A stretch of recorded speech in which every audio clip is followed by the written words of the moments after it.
కేంద్ర మంత్రి రవిశంకర్ ప్రసాద్ మాట్లాడుతున్నారు. లైవ్ లో చూద్దాం. Nodal contact person, you must have a resident grievance officer, all residing in India, and you must give a monthly compliance report. ये बहुत स्पष्ट है. उसके बाद एक सवाल आता है फर्स्ट ओरिजिनेटर का कि खुराफात हुई, but who was the creator, who was the first creator of the mischief. बार बार चीजें रीट्वीट पर ट्वीट होनी शुरू होती हैं. कई बार महम शुरू हो जाता है ऑन व्हाट्सएप, मॉब लिंचिंग में. तो फर्स्ट ओरिजिनेटर कौन है, इसके बारे में बताना पड़ेगा. This first originator will not, we don't like to have the content, क्योंकि कंटेंट तो बाहर आ जाता है. कई लोग ट्वीट रिट्वीट करते हैं.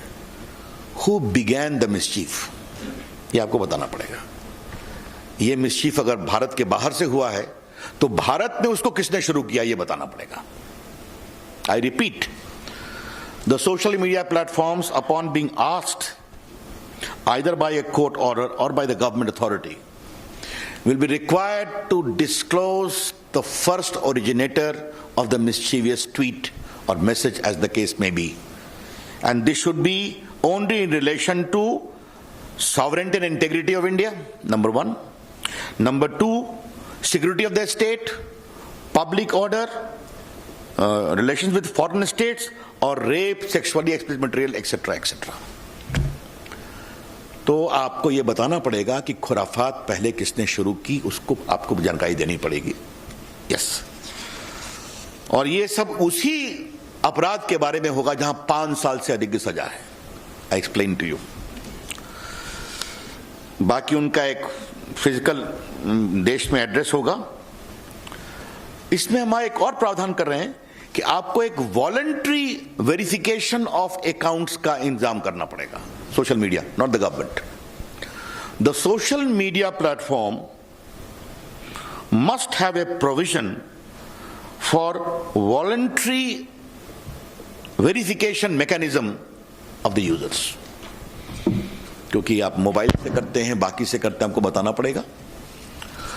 और एक अंतिम बात है कि 2 बातें कहूंगा कि अगर कोई अनलॉफुल इंफॉर्मेशन आपके प्लेटफॉर्म पर है, again if there is a court order or appropriate government directs that, तो आपके law and order, integrity of India, sovereignty of India, etcetera etcetera, तो आपको उसको हटाना पड़ेगा. एक अंतिम बात आपको बताना जरूरी है कि आपको रिमूव करना पड़ता है अपने, आपका हर ट्वीट हटा देते हैं, आपका फेसबुक से एंट्री हटा देते हैं.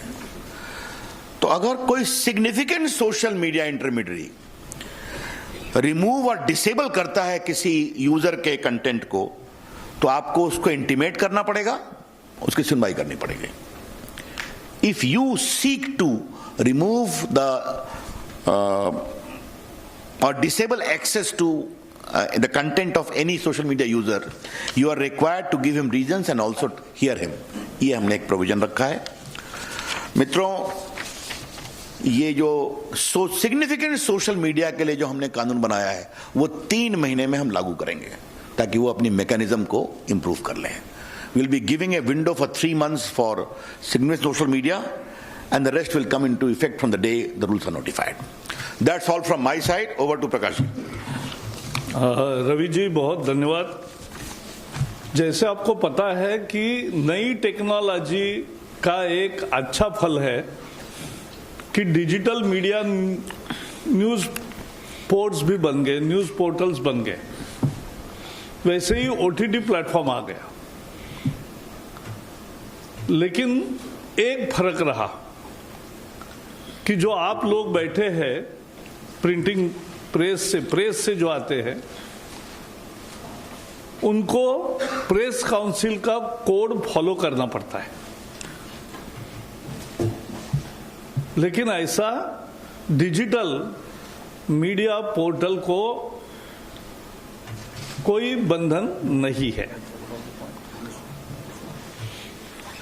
यहां टीवी के लोग हैं, उनको केबल नेटवर्क एक्ट में जो प्रोग्राम कोड है वो उनको फॉलो करना पड़ता है.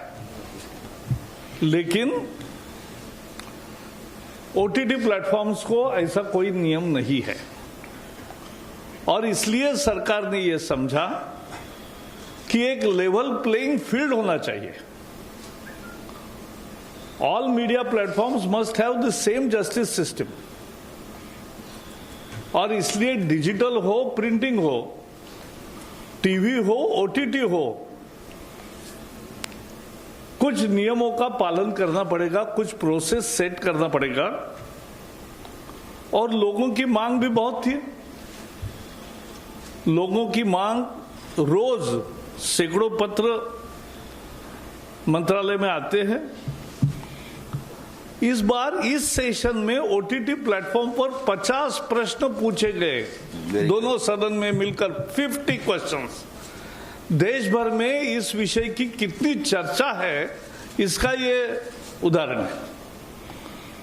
और उसके बाद हमने ओटीटी प्लेटफॉर्म्स के साथ दिल्ली, चेन्नई और मुंबई में उन उद्योगों के सभी लोगों को बुला के विस्तृत चर्चा की। मैंने खुद दिल्ली में 2 मीटिंगें बुलाई और पहले मीटिंग में मैंने ओटीटी प्लेटफॉर्म को कहा कि आप सेल्फ रेगुलेशन बनाओ जैसा टीवी वालों ने बनाया है, लेकिन नहीं हुआ दुर्भाग्य से। फिर मैंने एक बार फिर मीटिंग बुलाई और कहा कि 100 दिन में बनाओ, लेकिन वो भी नहीं बना। बाद में कुछ नोट बनी थी जिसमें कोई सेल्फ रेगुलेशन, बाहर कोई आदमी भी नहीं था और इसलिए हमने तय किया कि एक इंस्टीट्यूशनल मैकेनिज्म सभी मीडिया के लिए होना चाहिए, क्योंकि मीडिया की आजादी लोकतंत्र का आत्मा है। Both we have fought for maintaining press freedom and have gone to jail during emergency. But let me also tell you that every freedom has to be responsible freedom. और उसके लिए we have decided to have 3-tier mechanism for OTT platforms. First, for OTT and digital news media, both will have to disclose their details from where they publish, how they publish, how much is the spread, anything. So that disclosure will come. That is first, information. We are not mandating a registration. We are seeking information. Then second is, there has to be grievance redressal system, as Ravi ji has said. Their grievance redressal system in the same manner, it will work in OTT platforms and digital portals also. They will have to have their own portal for grievance redressal. Then second tier will be self-regulation. On OTT platforms, they will have to have a self-regulation, a body headed by a retired Supreme Court or High Court judge or otherwise very eminent person in this category. So this is what we are entailing. So there, any grievances, there has to be a place for making grievance. उसकी सुनवाई होनी चाहिए और उसके सुनवाई पर कोई judgement आना चाहिए। और जैसे हम टीवी पे देखते हैं कि टीवी पर स्क्रॉल आता है, माफी मांगते हैं, कुछ दंड भी होता है, तो ये खुद करते हैं, सरकार नहीं करती। तो वैसा ही हम करना चाहते हैं कि ये होना चाहिए। और तीसरा, एक सरकार है तो सार्वभौम सरकार होती है, सॉवरेन सरकार होती है, तो एक ओवरसाइट मैकेनिज्म भी होगी जहां एकदम तुरंत फैसले करने पड़ते हैं। कोई बहुत बड़ा पेंच तैयार हुआ तो ये ओवरसाइट मैकेनिज्म रहेगा। और ओटीटी प्लेटफॉर्म में एक और है कि अभी सेंसर बोर्ड होता है फिल्म वालों को, लेकिन ओटीटी को सेंसर बोर्ड नहीं है। तो हमने कहा है self classification of age related issues to be solve, एंड उसका एक प्रोसेस हो कि 13 से ऊपर 13+, 16+ and A category, there has to be a mechanism of parental lock and ensuring compliance that children don't see that. But बाकी you cinema जो है इससे वहां भी यू क्लासिफिकेशन सेल्फ क्लासिफिकेशन है, लेकिन उसके लिए भी जो कोड सेंसर बोर्ड का है, जो एक एथिक्स कोड है, वो सबको कॉमन रहेगा और इसलिए वो रहेगा। लास्ट में मैं इतना ही कहूंगा कि जो डिजिटल मीडिया पोर्टल्स है उनको भी अफवाह फैलाने का, झूठ फैलाने का यह अधिकार नहीं है, किसी को भी नहीं है। As I said, media freedom is absolute but with responsible, reasonable restrictions, and that is the self-restrictions of responsible, that is called responsible freedom.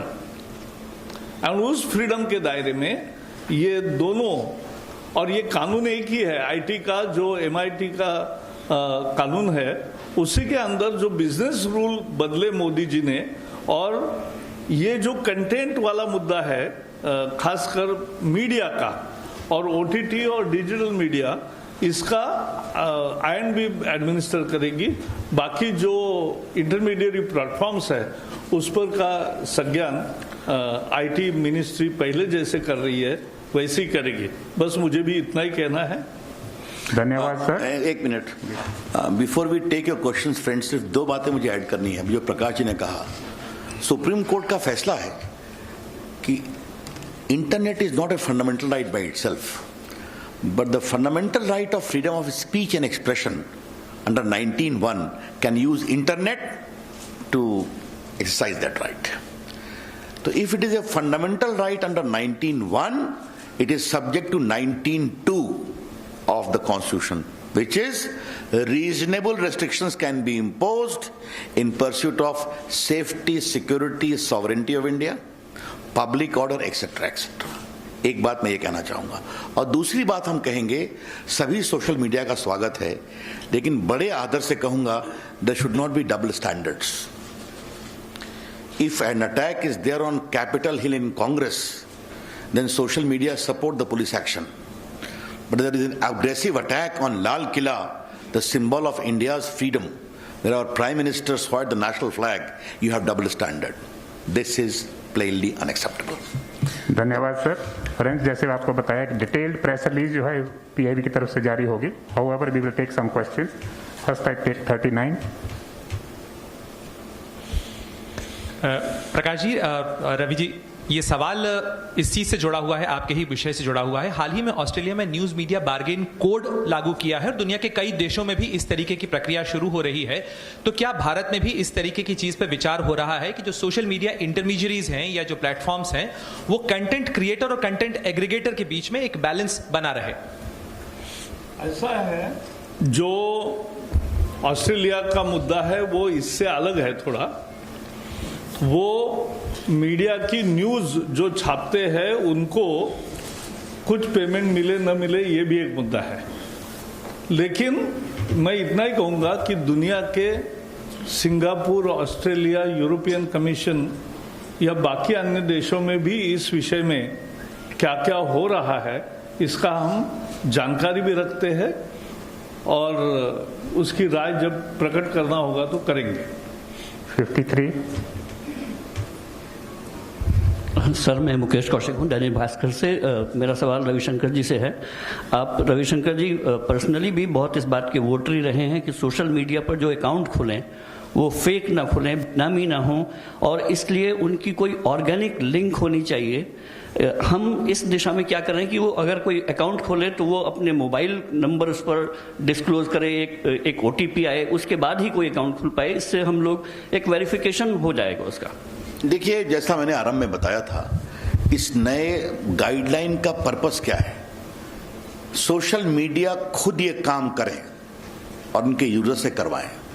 हम सरकार का हस्तक्षेप कम से कम चाहते हैं, इसीलिए एक voluntary mechanism social media platform create करें और उनके रजिस्ट्रेशन कराएं। उनका मोबाइल तो उनके पास ही है, सिम कार्ड है, आधार कार्ड है, क्या करना है उनको तय करना है। लेकिन हम जरूर चाहते हैं, अपेक्षा होगी कि ये वेरिफिकेशन जरूरी है, वरना वो भारत से ट्वीट हो रहा है, रिट्वीट हो रहा है, विदेश से हो रहा है, पाकिस्तान से हो रहा है, कहीं ना कहीं तो इसके बारे में एक मैकेनिज्म होना चाहिए। 13। सर मेरा सवाल एक प्रसाद सर से और एक जावड़ेकर सर से, दोनों से है। सर सोशल मीडिया कंपनीज कहती हैं कि ओरिजिनेटर आइडेंटिफाई करने के लिए उन्हें end to end encryption break करना पड़ेगा, तो उसके ऊपर आपका क्या कहना है? वो कह रहे हैं कि प्रिवेसी जो है वो लोगों की वायलेट होगी। एंड जावड़ेकर सर से क्वेश्चन बेसिकली ये है कि सर जो ऑनलाइन न्यूज़ मीडिया कंपनीज हैं उनका मानना है कि, और आपके एक्ट के हिसाब से, रूल्स के हिसाब से ऐसा लग रहा है कि वो 69A के अंडर आएंगे, IT एक्ट के, तो उसके अंडर लाने का उसको क्यों परव्यू किया गया है? ब्लॉकिंग एक्सेस क्यों दिया जा रहा है सर? पिछले कुछ दिनों में इस रेगुलेशन के बारे में अलग अलग खबरें आई है। जब आप रूल्स देखोगे और प्रेस रिलीज देखोगे तो बहुत सारे गलत निकलेंगे। As far as your question is concerned, let me make it very clear. When you are talking about first originator, we are not asking them to disclose the content. Simple question, ये खुराफात किसने शुरू की? Who began this mischief? That's that. That's all.